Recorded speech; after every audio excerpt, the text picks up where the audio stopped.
हा आहे आपल्या नांदुरा शहरामध्ये आपल्या नगर परिषदेकडून बांधण्यात आलेला जलतीरण तलाव आपण पाहू शकता।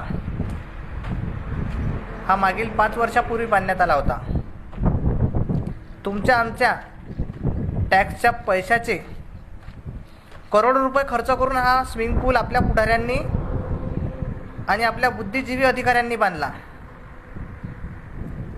आपल्या बुद्धिजीवी अधिकाऱ्यांनी हा अशा वस्तीमध्ये बांधला जिथे शहरातील 80% हिंदू बांधव याचा लाभ घेऊ शकणार नाही। आणि आज हा 2 कोटी रुपयाचा स्विमिंग पूल भंगार अवस्थेमध्ये पडलेला आहे।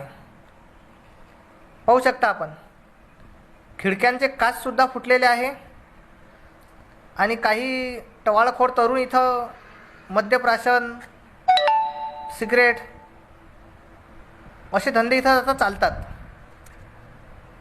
मागील 4 ते 5 वर्षापासून हा भंगार अवस्थेत पडलेला आहे। एवढे पैसे खर्च करून आपल्या नगर परिषदेला यापासून काही उत्पन्न झाल्याचे आतापर्यंत लक्षात आले नाही। पाहू शकता,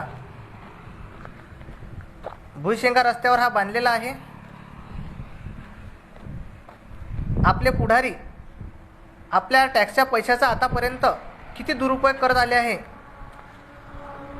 पाहू शकता, हा भुईशेंगा रस्ता, हे बाजूला झालेलं अतिक्रमण आपण पाहू शकता। दिसत आहे आपल्याला पूल।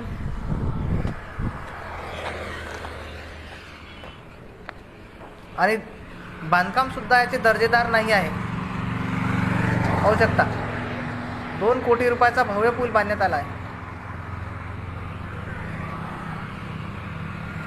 पाहू शकता आपण, आपल्या पुढाऱ्यांना विकास कुठं आणि जनतेच्या उपयोगात कसा येईल याच्याशी काही घेणे देणे नाही। त्यांना फक्त त्यांचे कमिशन पाहिजे आणि आलेला टॅक्सचा पैसा कसाही खर्च करून आपले कमिशन घेऊन मोकळे व्हायचे असते। हे दिसत आहे आपल्याला, समोर नदी दिसत आहे। नदीच्या वर हा पूल बांधलेला आहे। हा स्विमिंग पूल नदीच्या वर बांधलेला आहे। या नदीमध्ये खूप घाणीचे साम्राज्य आहे। इथे लोक मेलेली जनावरं टाकतात आणि इथेच हा पूल आहे। याचा लाभ आतापर्यंत कमीत कमी नांदुरावासियांनी घेतलेला आहे।